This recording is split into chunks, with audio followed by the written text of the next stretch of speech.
Hello everyone dear students, कैसे हैं आप लोग। आशा करता हूँ सब कुशल होंगे।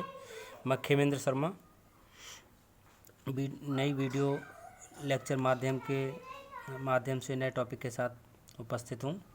आज का टॉपिक है लेवल्स ऑफ मेजरमेंट, मापन के स्तर। आप इनको कह सकते हैं मापन के स्तर या मापन के स्तर का पैमाना।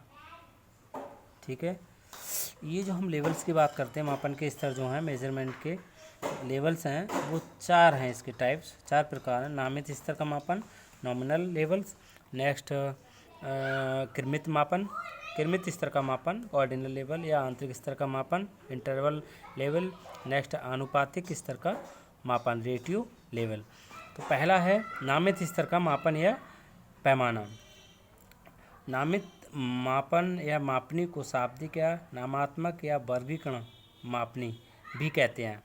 ठीक है, तो ये अपने नाम से खुद बता रहा है। इसके बारे में हम अगर बात करते हैं कि यह है क्या, तो जैसे मैं बताया, इसको नामित मापन भी कह सकते हैं।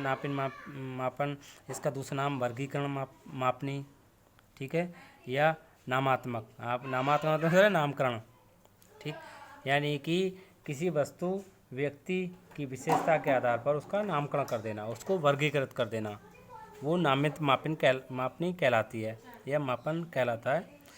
जैसे लिंग के आधार पर स्त्री पुरुष, ठीक है, लिंग के आधार पर हम कह सकते हैं कि ये पुरुष है, ये स्त्री है। रेजिडेंशियल के आधार पर, निवास के स्थान के आधार पर हम कह सकते हैं नागरिकों को ये गांव का है, शहर का है, यानी ग्रामीण है, शहरी भागों में बांटना, या ग्रामीण भाग का है, ये शहरी भाग का है। आप कह सकते हैं स्नातक स्तर पर छात्रों को वर्गीकरण करते हैं, तो हम कह सकते हैं कला स्तर, विज्ञान स्तर, वाणिज्य स्तर यानी कॉमर्स। ठीक है, में विभक्त करना। फ्रूट्स के लिए हम कह सकते हैं विशेषताओं के आधार पर कि मैंगो, एप्पल, ऑरेंज, ठीक है, ऑरेंज, बनाना, ग्रेप्स इत्यादि। परीक्षा फल के आधार पर, रिजल्ट के आधार पर छात्रों को विभक्त करना है, तो कह सकते हैं आप उत्तीर्ण छात्र, अनुत्तीर्ण छात्र इत्यादि में बांटना या वर्गीकृत करना नामित मापनी के ही उदाहरण है या एग्जाम्पल है। नेक्स्ट है कृमित स्तर का मापन, ऑर्डिनल लेवल।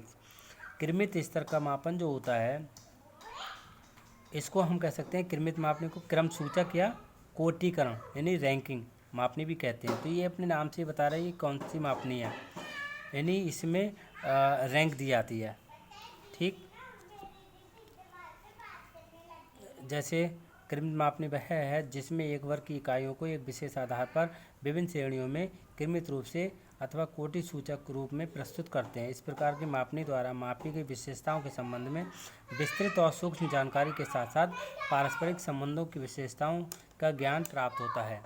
इस प्रकार की मापनी से वस्तुओं या व्यक्तियों के गुणों को कम होने या अधिक होने का ज्ञान होता है। इस प्रकार की मापनी के एग्जाम्पल की अगर हम बात करें, तो जैसे समाज में व्यक्तियों को सामाजिक आर्थिक स्तर के आधार पर 3 वर्गों में विभाजित किया जाता है: उच्च वर्ग, मध्यम वर्ग, निम्न वर्ग। ऐसे किसी डिपार्टमेंट की अगर हम बात करें, मान लीजिए कॉलेज की बात करें, तो प्रिंसिपल, टीचर, ठीक है, फिर 4th क्लास, माली, ये सब। पुलिस विभाग की हम बात करें, inspector, sub inspector, head constable है, एक क्रम है, सिक्वेंस है। ऐसे छात्रों की योग्यता की अगर हम बात करें, योग्यता के आधार पर, तो प्रतिभाशाली छात्र यानी श्रेष्ठ छात्र, औसत छात्र, कमज़ोर छात्र, सामान्य छात्र का क्रम में विभाजन करना, ये कृमित स्तर के का मापन ही है। जो पहला है नामित स्तर का मापन, वो गुणात्मक मापन यानी क्वालिटेटिव जो मेजरमेंट आपने पढ़ा था चर, वो इसी स्तर का होता है। और जो कृमित स्तर का मापन है ऑर्डिनल, वो मात्रात्मक स्तर का है। नेक्स्ट हम बात करते हैं आंतरिक स्तर का मापन। आंतरिक स्तर का जो मापन है, ये क्या होता है, अपने नाम से ही बता रहा है, आंतरिक यानी अंतर होना। इस स्तर अथवा पैमाने के मापन में किसी वस्तु अथवा प्राणी के किसी गुण का मापन इकाई संख्याओं में किया जाता है। ऐसी इकाई संख्याओं में इनकी किन्हीं भी 2 लगातार इकाई संख्याओं के में समान अंतर होता है। जैसे छात्रों को उनकी किसी भी विषय परीक्षा में अंक आना 40, 38, 52, 64, 68, सही 45, इस तरीके से उनमें एक अंतर है, कोई ना कोई। जैसे किसी सब्जेक्ट में आ गया 40 है, दूसरे में 41 है, 38 है, 39 है, इनमें 1 का अंतर है, ठीक है। परंतु इस स्तर के मापन में गुण विहीनता को व्यक्त करने वाला शून्य जैसा कोई बिंदु नहीं होता है। एग्जाम्पल, जैसे किसी छात्र के किसी विषय की उपलब्धि के परीक्षण में 0 अंक आए तो इसका अर्थ ये नहीं है, जैसे कोई एग्ज़ाम हुआ, किसी बच्चे का किसी सब्जेक्ट में 0 आ गया, तो इस आप ये नहीं कह सकते उसको उसकी उपलब्धि 0 है। अर्थात इस 0 का केवल ये अर्थ होता है कि छात्र यथा उपलब्धि परीक्षण के किसी भी प्रश्न को हल करने में सफल नहीं हुआ है, चूँकि उसके द्वारा उस विषय के अन्य प्रश्नों को हल करने की संभावना होती है, इसलिए उस विषय में उसके ज्ञान को शून्य नहीं कहा जा सकता। हाँ, एग्ज़ाम होता है, स्टूडेंट्स 100 नंबर मार्क्स का कोई पेपर हुआ, उसमें से उसके 5 नंबर आए, 0 आए, तो आप ये नहीं कह सकते कि वो बच्चा उस सब्जेक्ट में बिल्कुल 0 है, कुछ नहीं जानता। नहीं, हो सकता है एग्ज़ाम में क्या परिस्थिति रही हो, वो उस क्वेश्चन प्रश्नों का आंसर देने में असफल रहा हो, बट अन्य प्रश्नों के आंसर देने में वो सफल हो सकता है, ठीक है। नेक्स्ट है आनुपातिक स्तर का मापन। आनुपातिक स्तर का मापन, रेटियो, लेवल या स्केल या मेजरमेंट। तो इस स्तर के मापन में आंतरिक मापन के समस्त गुणों के साथ साथ वास्तविक शून्य की संकल्पना होती है।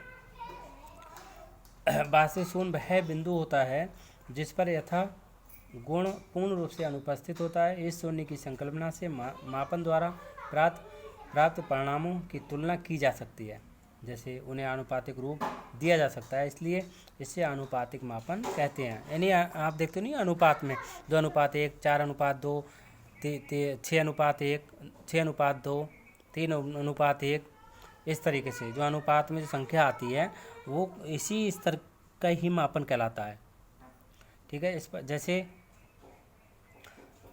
हाँ, एक बात और, इस स्तर का जो मापन होता है केवल भौतिक गुणों या भौतिक चरों का ही किया जा सकता है, अभौतिक चरों का नहीं।